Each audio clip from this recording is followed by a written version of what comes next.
नमस्कार दोस्तों, decision class में आपका स्वागत है। चलिए आज हम लोग आज का जो है दूसरा क्लास है। इसमें मैंने डिस्कशन कर दिया था कि किस किस चैप्टर को हम कितने दिन में पढ़ेंगे। तो आज हम लोग शुरू करेंगे रसायन विज्ञान, जो मेरा रहेगा केमिस्ट्री। ये हम लोग क्या बनाए हैं, इसका डेज बाय डे बनाए हैं कि 7 दिन में हम लोग क्या करेंगे, केमिस्ट्री को पूरा करेंगे, 7 दिन में फिजिक्स को, 7 दिन में बायोलॉजी को। तो आज हम लोग पढ़ेंगे पहला चैप्टर, जो पहला चैप्टर आपका है रासायनिक अभिक्रिया एवं समीकरण। तो इसमें हम देखेंगे कि जो मेरा रासायनिक अभिक्रियाएं और समीकरण है, इसमें कौन कौन से क्वेश्चन इंपॉर्टेंट है, किस प्रकार से क्वेश्चन बोर्ड में आ सकता है। तो चलिए शुरू करते हैं। जैसे अगर हम इसमें पहला अगर कुछ क्वेश्चन देखते हैं, तो सबसे पहले इसमें आता है आपको कि रासायनिक अभिक्रिया। रासायनिक अभिक्रिया क्या है, रासायनिक समीकरण किसे कहते हैं, रासायनिक समीकरण मेरा क्या है। तो मैं आपको बता दूं कि जैसे आप जानते हैं कि जब किसी रासायनिक अभिक्रिया है या रासायनिक अभिक्रिया कुछ लिखा है, जैसे मैंने यहाँ पर कोई एक एग्जांपल ले रहा हूँ कि जैसे मैं अगर यहाँ पे एक एग्जांपल समझाऊँ, जैसे मान लेते हैं कि मैंने हाइड्रोजन लिया और यहाँ पर क्या ले लिया, ऑक्सीजन। आपको पता है कि जब हाइड्रोजन और ऑक्सीजन दोनों आपस में क्रिया करते हैं या अभिक्रिया करते हैं तो क्या बनता है, जल का निर्माण करता है। तो यहाँ पे आप देख सकते हैं कि जो ये मेरा हाइड्रोजन है और ऑक्सीजन है, ये क्या है। अब इसी में आपका परिभाषा बनेगा कि रासायनिक समीकरण किसे कहते हैं या रासायनिक अभिक्रिया क्या होती है। तो रासायनिक अभिक्रिया की पहले बात देख लेते हैं। रासायनिक अभिक्रिया क्या है कि जब दो या दो से अधिक तत्व, ये क्या है, हाइड्रोजन हमारा क्या है, तत्व है, और ऑक्सीजन भी क्या है, तत्व है। अगर इसमें हम देखें तो जो H2 लिखा है, ये क्या मेरा लिखा है, ये अणु। अब परमाणु क्या होगा, जब H बस लिखा रहेगा तो क्या है, मेरा परमाणु है। या जब दो या दो से अधिक तत्व मिलकर एकल नए उत्पाद का निर्माण करते हैं। तो अब यहाँ पर क्या रहे, एकल नए उत्पाद का निर्माण कर रहा है। जैसे यहाँ पर देखें तो ये दोनों, अब इसमें अभिक्रिया क्या हो रहा है कि जब हम हाइड्रोजन को ऑक्सीजन के साथ दोनों को आपस में क्या कराएं, क्रिया करा दिए, तो मेरा किसका निर्माण हो गया, जल का निर्माण हो गया। तो ये मेरा बन गया क्या, रासायनिक समीकरण हो गया। अब इसमें क्या है कि जब किसी तत्व के, अगर हम देखें रासायनिक अभिक्रिया क्या होगी, रासायनिक अभिक्रिया रासायनिक समीकरण किसे कहते हैं। तो इसमें क्या होगा कि मान लेते हैं कि ये तत्व हाइड्रोजन लिखा है, जब किसी तत्वों को शब्दों में न लिखकर अगर उसके हम प्रतीक के रूप में लिखा जाता है, तो ये मेरा क्या होता है, रासायनिक अभिक्रियाएं होती हैं। अब रासायनिक समीकरण, अब रासायनिक समीकरण तो ये मेरा बन गया। अब इसमें आप देख सकते हैं कि यहाँ पर क्या है, दो हाइड्रोजन है, यहाँ भी दो हाइड्रोजन है। यहाँ पे ऑक्सीजन क्या है, एक है, यहाँ भी ऑक्सीजन, यहाँ सॉरी यहाँ पे ऑक्सीजन दो है, यहाँ पे ऑक्सीजन कितना है, एक है। इसके हम क्या करेंगे, रासायनिक समीकरण को बैलेंसी करेंगे। बैलेंसी करने के लिए क्या करेंगे, जब यहाँ पे आपको देख रहे हैं कि एक ऑक्सीजन है, यहाँ पे दो ऑक्सीजन है, तो हम क्या करेंगे, यहाँ पे दो न लिखकर हम यहाँ पे क्या करेंगे, दो को लिख देंगे। जब यहाँ पे हम दो लिखेंगे तो ये ऑक्सीजन मेरा क्या होगा, अब इसकी गिनती यहाँ पे होगा, तो दो हाइड ऑक्सीजन हो गया। तो यहाँ भी दो ऑक्सीजन है, इसको बोलते हैं अभिकारक और इसको बोलते हैं उत्पाद। तो ये मेरा क्या है, ये उत्पाद है और ये क्या है, अभिकारक है। अब इसमें आपको देख रहे हैं कि जो मेरा अभिकारक है, इसमें दो हाइड्रोजन, यहाँ पे हाइड्रोजन कितना हो गया, दो दूना चार हाइड्रोजन हो गया। तो जब यहाँ पे चार हाइड्रोजन हो गया तो हम भी यहाँ पे क्या करेंगे, दो लगा देंगे। तो जब यहाँ पे दो लगाएंगे तो दो दूना क्या हो गया, चार। यहाँ भी चार हाइड्रोजन, यहाँ भी चार हाइड्रोजन। यहाँ पे ऑक्सीजन आपको कितना मिला, दो। यहाँ भी ऑक्सीजन क्या मिला, दो मिला। तो चलिए इसमें देर न करते हुए सबसे पहले क्वेश्चन को हम लेते हैं कि किस टाइप की इसमें क्वेश्चन पूछ सकता है। तो सबसे पहला आपका इसमें रहेगा कि क्वेश्चन के समीकरण। सबसे पहले हम लोग पढ़ेंगे कि रासायनिक समीकरण को संतुलित करना क्यों आवश्यक है, और रासायनिक समीकरण हमारा कहते किसे हैं, रासायनिक समीकरण होता क्या है। अगर सबसे पहले अगर हम देखें तो आपको ये क्वेश्चन मिला होगा, जैसे इसमें अगर हम देखें कि वायु में जलाने से पहले मैग्नीशियम रिवर को साफ क्यों करते हैं, वायु में जलाने से पहले मैग्नीशियम रिवर को साफ क्यों करते हैं। तो अगर हम देखें तो इसका जो आंसर होगा, आप ये भी देखते हैं कि जो मैग्नीशियम रिवर होगा, वायु में जलाने से पहले क्या होता है, मैग्नीशियम की रिवर के ऊपर एक पतली परत, मान लेते हैं मैग्नीशियम रिवर की, तो इसके ऊपर क्या होता है, एक पतली रेत जम जाती है, परत जम जाती है। तो इसको क्या करते हैं, रेगमाल रबड़, किससे, रेगमाल रबड़ से क्या करते हैं, इसको हम अच्छी तरह से क्या करते हैं, इस मैग्नीशियम रिवर को साफ करते हैं। साफ करने के बाद क्या होता है, तब इसको हम वायु में जलाते हैं। अगर इसमें हम साफ नहीं करेंगे तो इसमें क्या होगा, आपसी संपर्क में आकर मैग्नीशियम रिवर के ऊपर वायुमंडलीय गैसों से अभिक्रिया करके क्या होता है, इसके ऊपर एक पतली परत बन जाती है। और उस पतली परत को हटाने के लिए हम क्या करते हैं, रेगमाल रबर से इसको साफ करते हैं। तो चलिए अगर हम देखें तो जो मेरा पहला क्वेश्चन है इसमें अगर हम देखें तो जो पहला क्वेश्चन इसमें आपको दिखेगा रासायनिक अभिक्रिया। पहले हम लोग देखते हैं रासायनिक अभिक्रिया, क्योंकि यही मेरा चैप्टर है। तो जो मेरा यही चैप्टर है इसके बारे में हम देखेंगे रासायनिक अभिक्रिया। और इसमें हम देखेंगे कि रासायनिक अभिक्रिया में क्या होगा, इसमें संतुलित रासायनिक समीकरण देखेंगे कि जो मेरा संतुलित रासायनिक समीकरण होगा किस प्रकार से हम रासायनिक समीकरण को संतुलित करेंगे। तो इसमें भी हम देखेंगे कि रासायनिक समीकरण को किस प्रकार से हम संतुलित करेंगे। तो ये था। इसमें देखेंगे कि जो मेरा पहला क्वेश्चन होगा, इसमें मेरा जो पहला क्वेश्चन होगा मैं एक एक क्वेश्चन को आपको रिवीजन करते हुए चलेंगे। और इसमें मैं जो आपको लगेगा कि ये क्वेश्चन ज़्यादा इंपॉर्टेंट है मैं इसको ज़्यादा सटीक से आपको यहाँ पर लिख देंगे कि हाँ ये क्वेश्चन ज़्यादा इंपॉर्टेंट है। तो रासायनिक समीकरण इससे आपका एक क्वेश्चन जरूर आएगा बोर्ड में, ये यहाँ पर लिख लीजिए कि इससे यूपी बोर्ड में आपका एक क्वेश्चन जरूर आएगा। तो ये आपके लिए मोस्ट इम्पॉर्टेंट है। तो इसमें जैसे मैं अगर इसमें लेंगे, जैसे अगर कोई भी हम इसमें जैसे समीकरण ले लिए, मान लेते हैं जैसे मैंने ले लिया बेरियम, यहाँ पे आपको लिख दिया कि बेरियम क्लोराइड। बेरियम क्लोराइड जब एल्युमिनियम के साथ क्रिया करता है, बेरियम क्लोराइड जब एल्युमिनियम सल्फेट एल्युमिनियम सल्फेट के साथ अभिक्रिया करता है तो क्या निर्माण करता है। तो यहाँ पर क्या बनता है, आपका बन जाएगा बेरियम सल्फेट, और बेरियम सल्फेट से आपका यहाँ बन जाएगा aluminium chloride.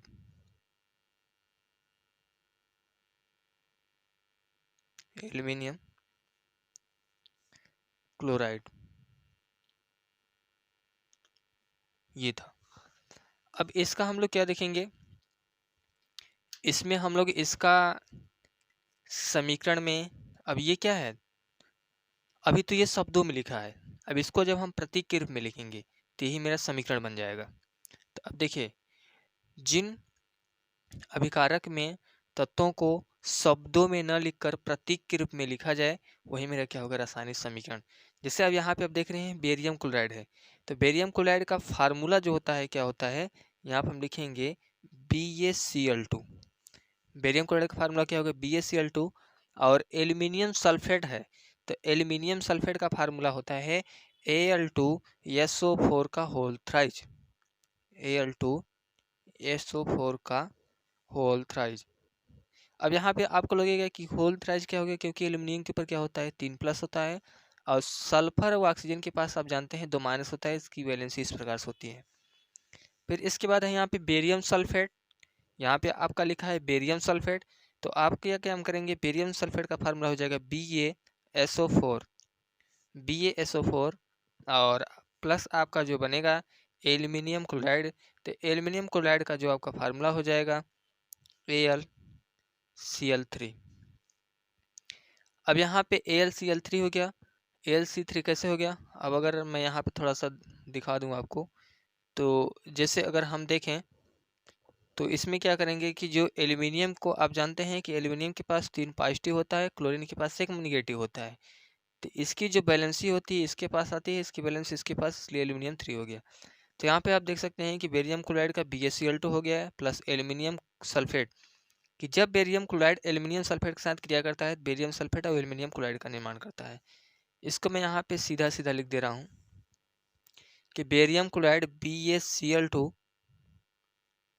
Plus aluminium sulphate Al2SO4 का whole thrice arrow BaSO4 plus aluminium chloride AlCl3। ये रहा मेरा रासायनिक अभिक्रिया। अब देखिए इसको हम लोग क्या करेंगे, रासायनिक समीकरण को बैलेंस ही करेंगे, यही होता है बैलेंस ही करना। अब आपको यहाँ पे जब क्वेश्चन पेपर मिलेगा तो उसमें आपको ये चीज़ याद होना चाहिए कि बेरियम क्लोराइड का फार्मूला क्या होता है, एल्यूमिनियम क्लोराइड सल्फेट का फार्मूला क्या होता है। तो इसमें आपको 4-5 10 फार्मूले हैं जो आपको इसमें याद ही करना होगा। अब इसमें हम लोग क्या करेंगे कि इसमें दे देगा कि इसको आप रासायनिक समीकरण को संतुलित कीजिए। आपको मैं अभी बताया हूँ कि जो इस तरफ का होता है इसको बोलते हैं अभिकारक, अब इधर क्या होता है उत्पाद। देखिए अभिकारक से क्या बनाना है, उत्पाद बनाना है। तो अभिकारक से उत्पाद बनाना है, जैसे मैंने क्या ले लिया कि बेरियम क्लोराइड ले लिया। अब बेरियम क्लोराइड को हम क्या करें, एल्यूमिनियम सल्फेट के साथ अभिक्रिया करा दिए। बेरियम क्लोराइड को किसके साथ, एल्यूमिनियम सल्फेट के साथ क्या करा दिए, अभिक्रिया करा दिए।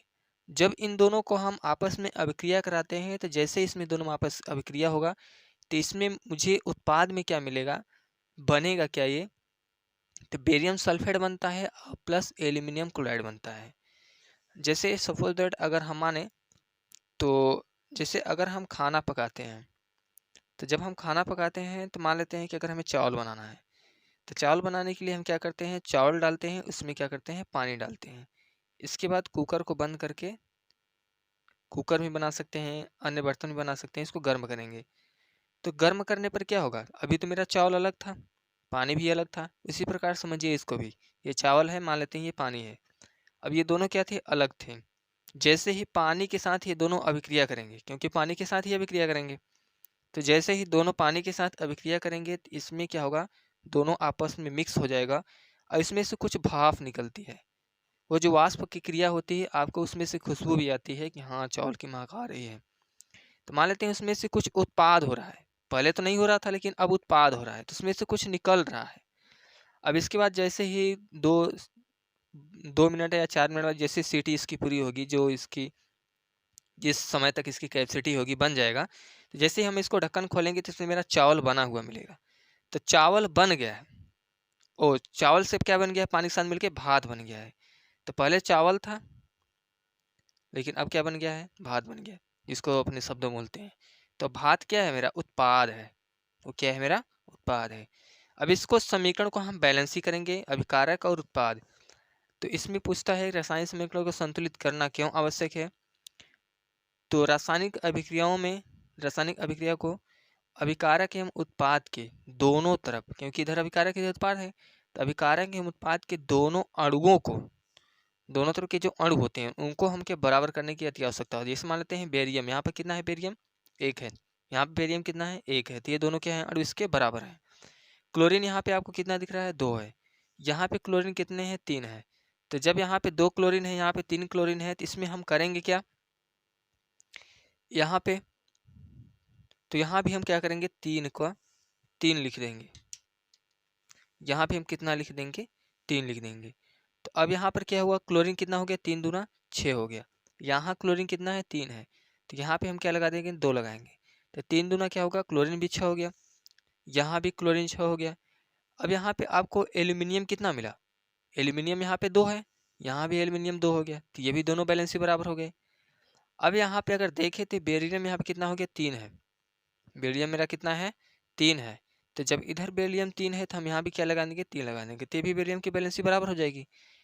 अब देखिए ये बैलेंस ही बराबर हो गई, क्लोरीन भी हो गया, एल्यूमिनियम भी हो गया, बचा सल्फर और ऑक्सीजन। तो सल्फर कितना है यहाँ पे, तो इसकी गुणा इसमें होगा, 3 सल्फर है, तो यहाँ भी कितने हैं, 3 सल्फर है। ऑक्सीजन कितने हैं यहाँ पे, 4×3=12, तो यहाँ भी ऑक्सीजन कितना हो गया, 4×3=12। तो ये मेरा क्या हो गया, बैलेंस ही बराबर हो गया। अब इसके बाद इसमें से आपको क्या करना है, जैसे इस प्रकार से समीकरण मिलेंगे तो इस प्रकार से आपको बैलेंस ही अच्छे से करना है। 1-2 बैलेंस ही मैं और बता दे रहा हूँ कि किस प्रकार से समीकरण को संतुलित करना होता है। कि जैसे यहाँ पर लिखा है कि सोडियम, सोडियम का फार्मूला हो गया ये ना, कि जब सोडियम धातु को अगर हम जल के साथ अभिक्रिया करा दें, सोडियम धातु को जल के साथ जब हम अभिक्रिया कराते हैं तो यहाँ बनता क्या है, सोडियम हाइड्रोक्साइड। सोडियम हाइड्रोक्साइड का फार्मूला होता है NaOH। सोडियम हाइड्रोक्साइड प्लस यहाँ पर क्या बनेगा, हाइड्रोजन गैस निकलेगा। तो इसमें देखिए अब इस समीकरण को हमें क्या करना है, बराबर करना है। ये क्या है, अभिकारक है, और ये क्या है, उत्पाद है। तो इधर अभिकारक है, इधर क्या है, उत्पाद है। तो अभिकारक में क्या है, सोडियम यहाँ पर 1 है, यहाँ भी सोडियम 1 है, ऑक्सीजन यहाँ भी ये 1 है, यहाँ भी ऑक्सीजन 1 है, हाइड्रोजन यहाँ पे 2 है, यहाँ भी हाइड्रोजन क्या है, 2 है। लेकिन अगर इसमें हम देखें तो जो मेरा इसमें सोडियम है, अब सोडियम की बैलेंस यहाँ पर कितना है, 1 है। यहाँ भी सोडियम की बैलेंस 1 है। और यहाँ पे हाइड्रोजन कितने हैं, तो 2 और 1 3 हाइड्रोजन है, लेकिन यहाँ पर हाइड्रोजन कितना है, 2 है। तो यहाँ पर हम क्या लगा देंगे, 2 लगाएंगे। तो जैसे ही 2 लगाएंगे तो 4 हाइड्रोजन हो गया। तो यहाँ भी 3 है, तो यहाँ पर भी हम 2 लगा देंगे। तो जैसे 2 लगाएंगे तो यहाँ भी हाइड्रोजन कितना हो जाएगा, 2। 2 यहाँ पे हाइड्रोजन हो गया। अब सोडियम कितना है, 2। ऑक्सीजन भी कितना है, 2। तो यहाँ भी ये 2 हो गया। तो सोडियम कितना है, 2। तो यहाँ भी क्या करेंगे, 2 लगा देंगे। तो इस प्रकार से हम लोग क्या करेंगे, इसको मैंने 2 टाइप के क्वेश्चन बता दिया। एक क्वेश्चन आपसे डायरेक्ट पूछेगा, उसका शब्दों में लिखकर शब्दों में दिया रहेगा, उसको आपको प्रतीक में लिखकर बैलेंसिंग करना होगा। तो ये आपका रहा आंसर। दूसरा क्वेश्चन रहेगा, आपको रासायनिक समीकरण ही देगा, उसका आपको बैलेंसिंग करने के लिए दे देगा। तो ये रहा आपका रासायनिक समीकरण की बैलेंसिंग करना। तीसरा टाइप के हम लोग क्वेश्चन देखेंगे।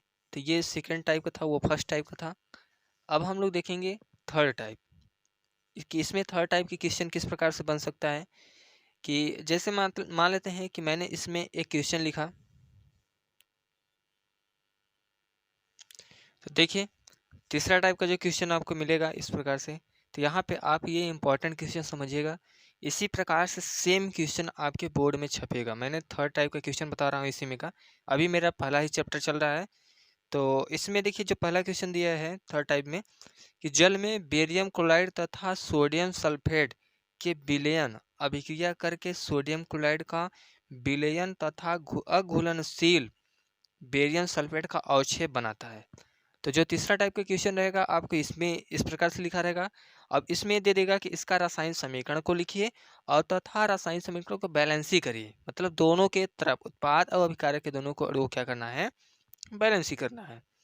तो इसमें हम लोग क्या करेंगे, सबसे पहले यहाँ पर दिया है कि जल में किस में करना है, जल में बेरियम क्लोराइड। तो यहाँ पर लिखा है बेरियम क्लोराइड। तो सबसे पहले हम क्या करेंगे, बेरियम क्लोराइड को फार्मूला लिखेंगे BaCl2। बेरियम क्लोराइड को किसके साथ अब क्या कराना है, सोडियम सल्फेट।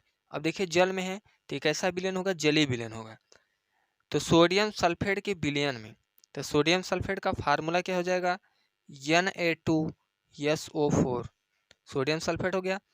फिर इसके बाद कह रहा है कि अभिक्रिया करके, यहाँ पे देखिए लिखा है अभिक्रिया करके, तब इतने दोनों अभिक्रिया करेंगे। तो अभिक्रिया कराएंगे इसके साथ। जैसे अभिक्रिया कराएंगे तो कह रहा है कि सोडियम क्लोराइड, तो सोडियम क्लोराइड का फार्मूला क्या हो जाएगा, NaCl। Sodium chloride plus barium, sodium chloride का विलयन तथा अघुलनशील बेरियम सल्फेट बनता है। तो जो बेरियम सल्फेट होगा कैसा होगा, अघुलनशील होगा। तो ये किसका फार्मूला हो जाएगा, बेरियम सल्फेट का फार्मूला होगा BaSO4। अब देखिए फिर से, जल में विलयन दोनों क्या होगा, जलीय विलयन होगा। तो जल में है कि बेरियम क्लोराइड तथा सोडियम सल्फेट के विलयन। तो ये कौन से विलयन हो गया, ये बेरियम क्लोराइड हो गया, ये सोडियम सल्फेट हो गया कि विलयन दोनों अभिक्रिया करके, यहाँ पे लिखा है अभिक्रिया करके। तो दोनों का हम क्या कराएंगे, अभिक्रिया करा देंगे। तो जैसे ही हम दोनों का अभिक्रिया कराएंगे तो ये क्या हो जाएगा, यहाँ पे लिखा है कि बेरियम सल्फेट का अवक्षेप बनाता है। तो अघुलनशील में क्या हो जाएगा, तो यहाँ पे लिखा है sodium chloride plus barium sulphate. अब इसका हम क्या करेंगे, बैलेंसी बराबर करेंगे। तो इसमें बैलेंसी बराबर करने के लिए आपको देखना है अभिकारक उत्पाद को। तो यहाँ पर आप देख रहे हैं, एक एक चीज़ को देखते जाइए अच्छे से। तो मैं यहाँ पे आपको दिखा रहा हूँ कि जैसे यहाँ पे क्या है, बेरियम है। तो बेरियम आपका अभिकारक में दिख रहा है 1 है, यहाँ भी बेरियम आपको दिख रहा है 1 है। अब इसके बाद यहाँ पे देखना है क्लोरीन। क्लोरीन आपको कितना यहाँ पे दिख रहा है, अभिकारक में 2। इधर साइड में क्लोरीन कितने हैं, तो 1 ही क्लोरीन आपको यहाँ पे दिख रहा है। तो हम क्या करेंगे, यहाँ पे 2 लगा देंगे। क्लोरीन भी हो गया। अब यहाँ पे क्या लगाएंगे, अगला क्या है मेरा, सोडियम है। तो सोडियम यहाँ पे कितना है, 1 था, तो मैंने यहाँ पे 2 लगा दिया। तो ये भी कितना हो गया, 2 हो गया। इसके बाद यहाँ पे क्या है, सल्फर है। तो इधर साइड हम देखेंगे सल्फर कहाँ है, यहाँ पे है, तो सल्फर भी 1 है। फिर इसके बाद यहाँ पर देखेंगे ऑक्सीजन 4 है। तो यहाँ भी ऑक्सीजन आपके कितने दिख रहे हैं, 4 ही ऑक्सीजन दिख रहे हैं। तो ये था आपका थर्ड टाइप। अब इसके बाद इसमें हम लोग कुछ और देख लेते हैं कि किस प्रकार से इसमें क्वेश्चन बन सकता है। तो देखिए अगला क्वेश्चन है कि किसी पदार्थ यक्ष के विलयन का उपयोग सफेदी करने के लिए होता है। तो ये भी क्वेश्चन आपके लिए इम्पोर्टेंट है, मोस्ट इम्पोर्टेंट है, क्योंकि इस प्रकार से क्वेश्चन पूछा गया है और पूछने की संभावना है, पूछ भी सकता है। तो इसमें ज़्यादा कुछ है नहीं। इसमें पूछ रहा है कि किस पदार्थ का यक्स की विलयन, मतलब ऐसा कौन सा पदार्थ है कि जिसको हम सफ़ेदी करने के लिए यूज करते हैं, दीवार पे जैसे पुताई उताई के लिए यूज करते हैं। तो इसमें हमें पता है कि जो यक्स विलेन होगा वो कौन सा विलेन होगा। तो यहाँ पे हम देख लेते हैं कि जो इसका आंसर होगा, इसका आंसर हमें क्या मिलेगा कि जो यक्स पदार्थ होगा उसका क्या नाम होगा यहाँ पे, तो उसका नाम है calcium oxide. Calcium oxide, calcium oxide क्या है, कैल्शियम ऑक्साइड को ही बोलते हैं चूना पत्थर। इसको क्या बोलते हैं, कैल्शियम ऑक्साइड को बोलते हैं चूना पत्थर। यही कैल्शियम ऑक्साइड है जो चूना पत्थर है, जिसका उपयोग हम किसके लिए करते हैं, सफ़ेदी करने के लिए करते हैं। दूसरा क्वेश्चन इसमें आपका पूछा है कि जल के साथ अभिक्रिया, अगर इसी हम कैल्शियम ऑक्साइड को CaO, कैल्शियम ऑक्साइड को जल के साथ अभिक्रिया करा देंगे तो इसमें मुझे मिलेगा क्या, तो जब हम इसको कैल्शियम को जल के साथ अभिक्रिया करा देंगे तो कैल्शियम हाइड्रा ऑक्साइड मिलेगा। क्या मिलेगा, कैल्शियम हाइड्रा ऑक्साइड मिलेगा। देखिए प्लस इसके साथ क्या होता है, उष्मा निकलता है। कैल्शियम ऑक्साइड क्या हो गया, आपका चूना पत्थर हो गया। चूने पत्थर को जब हम पानी में डालेंगे, मान लेते हैं कि मैंने क्या किया, एक बाल्टी लिया या एक कोई पात्र लिया, इसमें मैंने पानी डाल दिया, ये क्या है आपका जल है, H2O पानी। अब इसमें हम क्या किए, पानी डाल दिए। पानी डालने के बाद हम क्या करेंगे, इसमें कैल्शियम ऑक्साइड क्या है, चूना पत्थर है, ये पत्थर की तरह होता है, उसी पत्थर का नाम है चूना कैल्शियम ऑक्साइड। तो इस पत्थर को जब हम क्या करेंगे, पानी में डालेंगे, तो जब हम पानी में डालेंगे तो क्या होगा, घुलनशील हो जाएगा। पत्थर क्या होगा, ये पानी के साथ अभिक्रिया करेगा और अभिक्रिया करके क्या होगा, ये पूरी तरह से इसके साथ अभिक्रिया करके घुल जाएगा। जैसे ये दोनों आपस में चूना पत्थर पानी आपस में अभिक्रिया करेगा तो इसमें क्या निकलेगा, वाष्प निकलेगा। इसमें से क्या होगा, जल वाष्प निकलेगा, उष्मा निकलेगा। ये क्या मेरा निकलेगा, उष्मा निकलेगा। और जैसे ही इसमें से ये उष्मा निकलता है तो ये क्या होगा, तुरंत इसके साथ क्रिया करने लगता है चूना पत्थर पानी के साथ। और पानी के साथ ये क्रिया करने के बाद अब वो तब कैल्शियम ऑक्साइड नहीं रहा, अब वो हो जाएगा कैल्शियम हाइड्रा ऑक्साइड। ये क्या बन गया, कैल्शियम हाइड्रा ऑक्साइड, जिसको बोलते हैं बूझा चूना। इसको क्या बोलते हैं, बूझा चूना। और इसको बोलते हैं बिना बुझा हुआ चूना, या आप बोल सकते हैं कैल्शियम ऑक्साइड चूना पत्थर, या बोलते हैं बिना बुझा। बिना बुझा हुआ चूना का मतलब हो गया कि जो पानी में अभी नहीं डाला गया है, पहले ही है। अब बुझा हुआ चूना का मतलब हो गया कि पानी में डाल दिया गया है, और जब उसको हम पानी में डाल देंगे तो क्या बन जाएगा, बुझा चूना। तो इस प्रकार से मेरा ये क्या होगा, समीकरण बन जाएगा। तो ये इस प्रकार से इसमें पूछा था। इसमें और हम लोग देखेंगे कि जो क्वेश्चन मोर इम्पोर्टेंट है, कौन कौन से क्वेश्चन इम्पोर्टेंट है। तो देखिए अगला मेरा है रासायनिक समीकरण। और रासायनिक समीकरण देखिए, इसमें अगर इस प्रकार से क्वेश्चन होगा तो कैसे इसको हल करेंगे, तो ये भी आपके लिए एकदम इम्पोर्टेंट है, तो इसको भी हम लगा दे रहे हैं मोस्ट इम्पोर्टेंट है। इस प्रकार से अपने बुक में आपका जो क्वेश्चन मिलेगा, उस बुक में आप इस क्वेश्चन को क्या करिए, नोट करिए। तो हाँ, आप जो भी लिए हों, विद्या लिए हो, राजीव प्रकाशन लिए हों, अवतार लिए हों, कुछ भी लिए हों, तो उसमें आप ये चीज़ को आप विद्या राजीव प्रकाशन खोलते जाइए और उसमें आप टिक लगा लीजिए कि ये जो मेरा रासायनिक समीकरण है, इसमें आप टिक लगा लीजिए कि इस रासायनिक समीकरण को हम किस प्रकार से पढ़ेंगे। तो अब देखिए इसमें हम लोग क्या करेंगे, जैसे इसमें दिया है रासायनिक समीकरण को, इसको हमें संतुलित करना है बस। रासायनिक समीकरण इसमें दिया रहेगा आपको, अब इसको हमें बैलेंस ही करना है। कि बैलेंस ही करने के लिए क्या काम करेंगे, सबसे पहले हम एक एक चीज़ को देखेंगे अभिकारक की तरफ। तो अभिकारक में क्या है, जैसे यहाँ पे आपको दिख रहा है कि ये क्या है, आपका हाइड्रोजन है। यहाँ पर क्या है, हाइड्रोजन है, तो एक हाइड्रोजन यह है। तो अब इसमें इधर नहीं देखना है, इधर भी देख, अगर इधर भी देखना है तो मेरे देखना है कि अभिकारक में कितने हाइड्रोजन है। जैसे मेरे पास एक हाइड्रोजन यहाँ पे है, अभिकारक में एक दो हाइड्रोजन यहाँ पे है, तो ये होल टॉइज का मतलब है कि दो ऑक्सीजन भी है, दो हाइड्रोजन भी है। ये कैल्शियम एक ही होगा।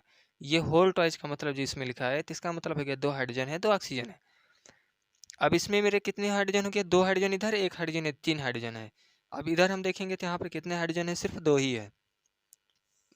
तो हम क्या करेंगे, यहाँ पे सबसे पहले हम क्या काम करेंगे, दो लगा देंगे यहाँ पे। जब हम दो लगाएंगे तो अब इधर दो हाइड्रोजन हो गया और दो हाइड्रोजन इधर, तो 2 और 2 क्या है, 4 है, क्योंकि बीच में प्लस लगा है। 2 हाइड्रोजन इधर, 2 हाइड्रोजन इधर, तो हाइड्रोजन कितने हो गए, 4 हो गए। अब इसके बाद यहाँ पे हाइड्रोजन है 2, तो अब 2 ही है, तो हम अगर यहाँ पे 2 लगा देंगे तो हाइड्रोजन यहाँ भी कितना हो जाएगा, 4 हो जाएगा। तो हाइड्रोजन की मेरी वैलेंसी क्या हो गई, बराबर हो गई। तो जो हाइड्रोजन की वैलेंसी बराबर हो गई, इसको आप थोड़ा सा टिक लगा लीजिए कि हाँ इसका हो गया है। अब बचा क्या है, मेरा नाइट्रोजन बचा है। तो यहाँ पर आप देख सकते हैं नाइट्रोजन सिंगल है और अभिकारक में कहीं नहीं नाइट्रोजन है। तो अभिकारक में एक नाइट्रोजन मिला, तो अब यहाँ पे 2 लिखा है, तो 2 नाइट्रोजन ये भी हो गया। अब इधर साइड में हम देखेंगे तो यहाँ भी कितने हैं, कहीं नहीं लिखा है, सिर्फ यहाँ भी नाइट्रोजन लिखा है, तो ये भी होल ट्वाइस में है। अब ये मत समझिए क्या है 3 है तो 3 नाइट्रोजन का नहीं, होल ट्वाइस में जो यहाँ होगा वही यहाँ भी माना जाएगा। तो होल ट्वाइस में कितना है, 2 लगा है, तो नाइट्रोजन मेरे कितने हैं, 2 है। तो अब हम क्या काम करेंगे, यहाँ भी नाइट्रोजन 2, यहाँ भी नाइट्रोजन 2, नाइट्रोजन की वैलेंसी बराबर हो गई। अब देखना है ऑक्सीजन को, ऑक्सीजन यहाँ पे कितने हैं, 3, तो 3 ऑक्सीजन यहाँ है, लेकिन यहाँ 2 लगा है, तो इसको 3 नहीं मानेंगे, अब 6 मानेंगे। तो 3 दूना कितना हो गया, 6, क्योंकि इसका इसमें गुणा होगा। तो 6 ऑक्सीजन यहाँ भी है। अब यहाँ पर भी 2 ऑक्सीजन है, तो 6 ऑक्सीजन यहाँ और 2 ऑक्सीजन यहाँ, तो 6 2 कितना हो गया, 8 हो गया। अब इसके बाद यहाँ देखेंगे तो ऑक्सीजन कितने हैं, तो यहाँ भी 3 दूना 6 और 6 2 8, क्योंकि इसका इसमें गुणा होगा। तो 3 दूना 6, 6 ऑक्सीजन यहाँ और 2 ऑक्सीजन यहाँ, तो 6 2 8। तो मेरे ऑक्सीजन हो गया, ये सब पूरा हो गया। बचा क्या है, सिर्फ कैल्शियम है। तो कैल्शियम भी आपका यहाँ पर 1 है, यहाँ भी कैल्शियम कितना है, 1 ही आपका कैल्शियम है। तो ये बैलेंस बराबर हो गई। अब देखना है दूसरा, तो दूसरा में क्या करेंगे, यहाँ पे सोडियम है और कहीं सोडियम नहीं है, तो यहाँ पे सोडियम 1 है। अब उत्पाद में देखे थे यहाँ भी सोडियम 2 है, तो यहाँ पर हम क्या करेंगे, 2 लगा देंगे। अब जब यहाँ पे हम 2 लगाएंगे तो 2 सोडियम यहाँ हो गया, 2 सोडियम यहाँ, ये भी बैलेंसी बराबर हो गई। अब देखना है ऑक्सीजन, तो ऑक्सीजन कितना हो गया, 2 यहाँ पे है, 4 ऑक्सीजन यहाँ पे है, तो 4 और 2 कितना हो गया, ऑक्सीजन 6 हो गए, क्योंकि यहाँ भी गुणा करेंगे तो एक ही है, तो 4 और 2 कितना हो गया, 6 ऑक्सीजन इधर हो गए अभिकारक में। अब उत्पाद में देखेंगे तो 4 और 1 5 है, तो यहाँ पर हम 2 लगा देंगे। तो यहाँ भी ऑक्सीजन कितना हो गया, 2, तो 2 और 4 दे कितना है, 6, तो 6 ऑक्सीजन यहाँ भी हो गया और 6 ऑक्सीजन यहाँ भी हो गया, तो ऑक्सीजन की बैलेंसी पूरा हो गई। अब बचा क्या मेरे पास, हाइड्रोजन। हाइड्रोजन यहाँ है 1, तो 1 में गुणा हो जाएगा, तो 2 हाइड्रोजन यहाँ और 2 हाइड्रोजन यहाँ, तो 4 हाइड्रोजन हो गया और 4 हाइड्रोजन यहाँ, तो ये भी बैलेंसी बराबर हो गई। अब बचा क्या मेरे पास, हाइड्रोजन भी हो गया, ऑक्सीजन भी हो गया, सोडियम भी हो गया, तो बचा है सल्फर। तो यहाँ पर 1 सल्फर है। अब यहाँ पे कितने सल्फर हैं, कहीं नहीं दिख रहा है, तो 1 सल्फर है, तो ये भी बैलेंसी क्या होगी, बराबर होगी। अब आना है तीसरे में। तीसरा में आपको देखना है कि अभिकारक में सोडियम कितना लिखा है, ये आपका अभिकारक है, इतना पूरा अभिकारक है और ये पूरा उत्पाद है। तो सोडियम कितना लिखा है, 1 है और कहीं नहीं लिखा है। अब यहाँ पर देखेंगे तो सोडियम यहाँ भी कितना है, 1 है, तो ये बैलेंसी बराबर हो गई। क्लोरीन यहाँ पर कितना है, अभिकारक में 1 है और कहीं नहीं क्लोरीन है, तो उत्पाद में देखेंगे तो यहाँ भी क्लोरीन 1 है, तो ये भी बैलेंसी बराबर हो गई। यहाँ पे क्या है, सिल्वर है, जिसको चांदी बोलते हैं, तो सिल्वर यहाँ पर 1 है, यहाँ भी सिल्वर 1 है, तो ये बैलेंसी बराबर हो गई। अब यहाँ पे नाइट्रोजन यहाँ पे 1 है, तो यहाँ भी नाइट्रोजन 1 है, यहाँ पे ऑक्सीजन 3 है, तो यहाँ भी ऑक्सीजन कितने हैं, 3 है, तो ये बैलेंसी क्या है, बराबर है। फिर इसके बाद अब देखेंगे चौथा, तो चौथे में क्या है कि यहाँ पे बेरियम कितना है, बेरियम आपका 1 है, तो अभिकारक में और कहीं नहीं लिखा है बेरियम, तो यहाँ भी है बेरियम है, तो यहाँ पर क्या है, बेरियम 1 ही है। यहाँ पे क्लोरीन 2 है और कहीं क्लोरीन नहीं लिखा, तो अब उत्पाद में देखेंगे तो यहाँ क्लोरीन 1 है, तो यहाँ भी 2 लगा देंगे, तो 2 क्लोरीन यहाँ भी हो गया, 2 क्लोरीन यहाँ भी। हाइड्रोजन यहाँ पे कितना है, 2, तो यहाँ भी हाइड्रोजन 2 हो गया। यहाँ पे सल्फर आपका 1 है, तो यहाँ भी सल्फर 1 है। यहाँ ऑक्सीजन 4 है, तो यहाँ भी ऑक्सीजन 4 है। तो ये थी रासायनिक समीकरण। उम्मीद है दोस्तों को आपको अच्छे तरीके से समझ में आ गया होगा। फिर से देख लीजिए, यहाँ पे लिखा हुआ है कि हाइड्रोजन नाइट्रेट HNO3 है, जब कैल्शियम हाइड्रोक्साइड के साथ अभिक्रिया करता है तो कैल्शियम नाइट्रेट और प्लस जल का निर्माण करता है। तो इस प्रकार से समीकरण दिया रहेगा, इसमें आपको कुछ लिखना उखना कुछ नहीं है, जो दिया है बस उसको आप रासायनिक समीकरण कर दीजिए। ये रासायनिक समीकरण एक क्वेश्चन इसमें से आएगा, अगर एक क्वेश्चन आ रहा है 1 ही नंबर का आएगा या 2 नंबर का आएगा तो आपके लिए बहुत इंपॉर्टेंट है। तो इस क्वेश्चन को आप अच्छे तरीके से क्या करिए, नोट कर लीजिए। फिर इसके बाद हम लोग क्या करेंगे, नेक्स्ट अगले क्लास में हम लोग इसके थोड़े और कुछ क्वेश्चन छूट रहे हैं, तो उस क्वेश्चन को हम कोशिश करेंगे इसमें अगले क्लास में पूरा समाप्त हो जाएगा। और इसके बाद ये चैप्टर मान लीजिए आपका पूरा समाप्ति है, इसमें और कुछ बचा नहीं है। फिर इसके बाद हम लोग इस चैप्टर को अच्छे तरीके से पढ़ लिए हैं, तो इसमें जो आपको कन्फ्यूजन होगा उसको कमेंट करके बताइएगा कि ये चीज़ नहीं समझ में आया है, तो हम उसको फिर से समझाएंगे। जितना हो सकेगा उतने अच्छी तरीके से इसको समझाएंगे, क्योंकि इसमें देखिए 3 ही पॉइंट था। रासायनिक समीकरण को संतुलित करना और रासायनिक समीकरण की परिभाषा लिखना, कि शब्दों में दिया है तो उसको प्रतीक में लिखकर उसको रासायनिक समीकरण को हल करना। तो ये था दोस्तों। तो आप इस क्लास को अच्छे तरीके से देखें, और एक बार नहीं बार इसको देखें, और ज़्यादा हो सके अपने नोट में जो नोट्स बुक बनाए हैं आप, अगर आपको लग रहा है कि मैं सब लिखा हुआ हूँ तो आप कुछ मत नोट करिए, अपने नोट्स बुक में उसको टिक लगा लीजिए और उसको बार रिवीजन करिए। बस दोस्तों, धन्यवाद।